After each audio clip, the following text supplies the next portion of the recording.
हरे कृष्णा दोस्तों, स्वागत है आपका सीजीपीएससी व्यापम में। सबसे पहले 2 दिन तक वीडियो नहीं आया, उन सभी के लिए आप लोगों से माफ़ी चाहेंगे, लेकिन आप लोगों को अपडेट लगातार टेलीग्राम चैनल पे मिल रही थी। अब देखिए, आपको अब जो वीडियो नहीं आने का कारण आपको बताऊंगा। फिलहाल ये है कि आचार संहिता के पहले आप देखेंगे या आपके अगर परिचित में कोई होगा तो आप लोग पूछिएगा जरूर कि मंत्रालय में रात रात भर काम चल रहा है। जी हाँ, मंत्रालय में रात रात भर फाइलों में काम चल रहा है और पूरे अधिकारी और कर्मचारी इसी में लगे हुए हैं कि किसी भी प्रकार से जो जो टारगेट दिया गया है उन सभी टारगेटों को कंप्लीट करके जो है वो किया जाए, और इसी में सारी चीज़ें लगी हुई है। और इसी वजह से कहीं ना कहीं हमारा वीडियो जो है वो नहीं आ पा रहा है, क्योंकि बहुत ज़्यादा लोड है काम का। फिलहाल अब जो है आज से जो है रेगुलर जो है वीडियो आएगा, क्योंकि आज है 15 तारीख और आज चूंकि लास्ट वर्किंग डे है, और संभावना यही जताई जा रही है कि इसको आज शाम तक जो है आचार संहिता लग सकती है या कल तक तो लग ही जाना है। अब यहाँ पे देखने वाली बात है कि केंद्र सरकार में जो चुनाव आयोग है वो किस प्रकार से अपना प्रेस कॉन्फ्रेंस करके सभी जो राज्यों में अलग अलग तिथियों में जो है चुनाव होना है लोकसभा का, उसका डेट फाइनल करेगी। तो फिलहाल अच्छी खबर यह है कि आज के दैनिक भास्कर पेपर में आप लोगों ने सारे लोगों ने पढ़ ही लिया होगा कि जुलाई में आप लोगों की लगभग अधिकतर परीक्षाएं होंगी, और अधिकतर परीक्षाओं के अलावा जो आप लोगों की और रुकी हुई परीक्षाएं हैं वो भी होगी। बहुत सारे अभ्यर्थी पूछ रहे हैं सर अपेक्स बैंक वालों का क्या होगा। तो देखिए मैं आप लोगों को शुरू से कहा था कि भाई आप लोग मंत्री के आश्वासन के बाद भी ढीला ना पड़िए, आप लोग जाइएगा, मांग करिएगा, ठीक है। तो अपेक्स बैंक वालों से मेरा यही अपील है कि भाई आप लोगों की अगर जो दस्तावेज सत्यापन का कुछ नहीं हुआ है तो आप लोग कंटिन्यू जाते रहिए। आज और कल में ही आप लोगों का अंतिम दिन है, कुछ चीज़ें बैकडेट पर हो सकती है अगर चीज़ें नॉर्मल रही तो। लेकिन आप लोगों से एक अनुरोध है कि आप लोग तुरंत जाइए मंत्री जी से और मिलिए, आप लोग का निश्चित रूप से काम होगा। रही बात, देखिए अगली बात करें तो बहुत ही महत्वपूर्ण हो जाता है आप लोगों की जो प्रयोगशाला परिचालक की मैं बात करूं तो वो व्यापम को चला गया है। अब व्यापम ही डेट डिसाइड करेगा। दूसरी बात, मत्स्य निरीक्षक, प्रयोगशाला तकनीशियन, इसके अलावा जो बहुत ही आप लोगों के लिए चहती वैकेंसी है हॉस्टल वार्डन, तो वो भी देखिए सारी चीज़ें आप लोगों को जुलाई हुए जाते हुए दिख रही है। अब देखिए जुलाई में कितने संडे है और एग्ज़ाम पेपर कितने हैं, तो ऐसा तो नहीं हो सकता कि सारे एग्ज़ाम आपके जुलाई में हो सके। तो आप लोग ये टारगेट रखिएगा कि आप लोगों का जो एग्ज़ाम है वो जुलाई में ही होगा, इससे आप लोगों का जो स्पीड है वो जो है अच्छे से होगा।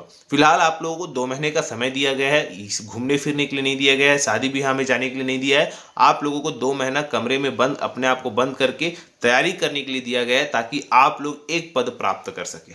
अब रही बात देखिएगा शिक्षक भर्ती के संबंध में, तो देखिएगा शिक्षक भर्ती के लिए भी जो रात रात भर अधिकारी यहाँ पे काम कर रहे हैं आप लोगों के लिए, और जो खबर निकल के आ रही है वो ये है कि देखिए बहुत सारी चीज़ें चल रही है। ऐसा नहीं कि क्योंकि आप लोगों की मांग बहुत सारी अलग अलग फील्ड वालों जो है वो, जैसे छत्तीसगढ़ ही एमए जो किए उनके लिए वो वाले मांग को जो है उसमें सोचा जा रहा है, उसके लिए और भी बहुत सारी मांग जो है वो किया गया है मंत्रियों से, डीपीआई से। तो वो सारी चीज़ों पर अधिकारी विचार विमर्श कर रात रात भर जग के आप लोगों के लिए काम कर रहे हैं, ताकि आप लोगों के लिए भर्ती निकल सके। और कहा यह भी जा रहा है कि अगर सब कुछ ठीक रहा और सब कुछ समय पे हुआ तो एक तरफ जहां पे आपका राजपत्र में नोटिफिकेशन या जो नया भर्ती नियम है वो जारी होगा, और उसी दिन शाम तक आपका जो पेपर पब्लिश है शिक्षक भर्ती का कि इतने इतने पद आएंगे वो जारी हो सकता है।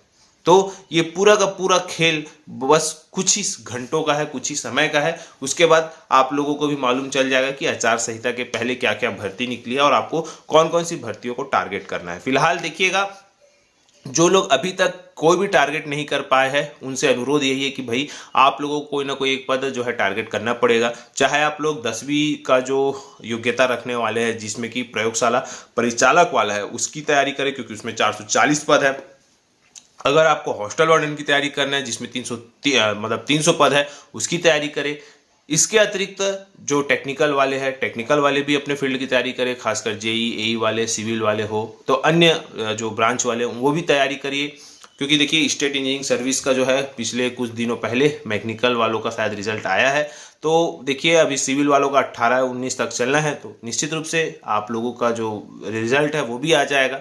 तो देखिए इसके बाद फिर नए स्टेट इंजीनियरिंग सर्विस की भी आप उम्मीद कर सकते हैं। इसके अलावा ACF की भी आप उम्मीद कर ही सकते हैं। और सीधी सी साफ बात है, अभी CGPSC का एग्जाम कैलेंडर आना बाकी है।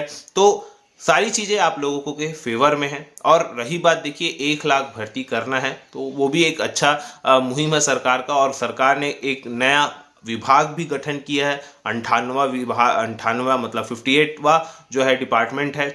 तो आप लोग देख सकते हैं कि किस गति से कार्य चल रहा है। हाल ही में छत्तीसगढ़ लोक सेवा आयोग के लिए एक आयोग का गठन भी किया गया है, जो आप लोगों की जो चीज़ें हैं, लूप पोल है, उसको उस पर ध्यान देगा और वहाँ पे चीज़ों को कम करेगा और एक सकारात्मक कदम उठाएगा लोक सेवा आयोग के लिए। तो अच्छी बात है, क्योंकि आप लोग देखे होंगे कि जिसकी अध्यक्षता में अभी समिति गठित की गई है, वो भी एक टाइम में छत्तीसगढ़ लोक सेवा आयोग के कहना चाहिए अध्यक्ष थे। तो निश्चित रूप से CGPSC पर एक बहुत बड़ा रिफॉर्म है वो होने वाला है। तो देखिए आप लोगों से अनुरोध है कि आप लोग एक टारगेट करिए पद को और उसकी जो है वो तैयारी करिएगा, ठीक है। तो आप लोगों को यही सब बताना था। रही बात देखिएगा, आप लोग जो 33,000 शिक्षक भर्ती की बात कर रहे हैं, तो उस पर भी मैं आपको फिर से कह रहा हूँ, काम चल रहा है और आप लोगों के लिए सरकार भी प्रतिबद्ध है। मैं आपको फिर से कहूँगा, किसी भी प्रकार के नकारात्मक लोगों से आप लोग बचिएगा। जो वास्तविक स्थिति है मैं आपको बता रहा हूँ, चाहे RI हो, पटवारी हो, सारे विभाग याद रखिएगा एक्टिव मोड पर आप लोगों के लिए काम कर रहे हैं। चूंकि आप सभी जानते हैं सारी चीज़ें आप लोगों के फेवर में है। अब आप लोगों को नहीं पढ़ने का बहाना चाहिए तो अलग बात है, आप स्वतंत्र है। आपको अगर कहीं दूसरी जगह प्राइवेट जॉब करना है तो करिए, आप लोग स्वतंत्र है। लेकिन जिस बोल सकते हैं अभ्यर्थी को पढ़ना है, तैयारी करना है, तो उसके लिए ये जो गोल्डन अपॉर्चुनिटी है, याद रखिएगा ये समय आप लोगों के लिए दोबारा लौट कर नहीं आएगा। तो घूमना फिरना, फेसबुक, ट्विटर, यूट्यूब सारा चीज़ को बंद करके सिर्फ और सिर्फ आप लोग पढ़ाई करिए। ये बहुत ही एक गोल्डन टाइम है आप लोगों के लिए। कोई भी एक पद, चाहे आप अगर ACF की तैयारी कर रहे हो, RI पटवारी, हॉस्टल वार्डन, अमीन पटवारी, ADO, सारे लोग जो है अलग अलग अभ्यर्थी अब अलग अलग पद टारगेट कर रहे हैं। तो निश्चित रूप से आप लोग फिलहाल तो मेरा, अगर आप लोग सोचेंगे कि अगर सर आपका क्या रिव्यू है, तो मैं तो यही कहूँगा कि अगर जो पद आप लोगों के समक्ष है, जो सामने है, उसकी तैयारी करना आप लोगों के लिए बेहतर है, न कि जो पद आए नहीं है। क्योंकि देखिए आप लोगों को अभी पता है कि हॉस्टल वार्डन आया है, प्रयोगशाला परिचालक है, प्रयोगशाला तकनीशियन है, मत्स्य निरीक्षक है, और ये सारे जो पद है ये आप लोगों के समक्ष सामने ही है। तो क्यों ना आप लोगों की इस चीज लोगों की तैयारी करिए। रही बात शिक्षक भर्ती की तैयारी करें, तो निश्चित रूप से शिक्षक भर्ती भी आना ही है, तो आप लोग भी उस पद की जो है पीछे तैयारी करिए, क्योंकि कंपटीशन 2019 और 2023 से 2 गुना है, ये याद रखिएगा, ठीक है। तो यही सब आप लोगों को डिटेल में बताना था। अब जो है अपडेट आप लोगों को फिलहाल तो टेलीग्राम चैनल आप लोग जुड़ जाइए, वहाँ पे कंटिन्यू अपडेट मिल रहा है और आप लोग अच्छे से पढ़ाई करते रहिए, यही आप लोगों से अनुरोध है। फिलहाल आप लोगों को यही सारी चीज़ें बतानी थी। आशा करता हूँ कि आपको चीज़ें समझ आई होगी। वीडियो अच्छा लगा तो इसे ज़्यादा से ज़्यादा लोगों तक शेयर करें। और भाई लोग आपसे यही अनुरोध है कि पढ़ाई जरूर करिएगा, ये समय है भाई, और ये समय का सदुपयोग करिए, यही आप लोगों से अनुरोध है। फिलहाल वीडियो यहीं तक, और स्वस्थ रहिए और आसपास अपना स्वच्छता बनाए रखिए, यही आप लोगों से अनुरोध है।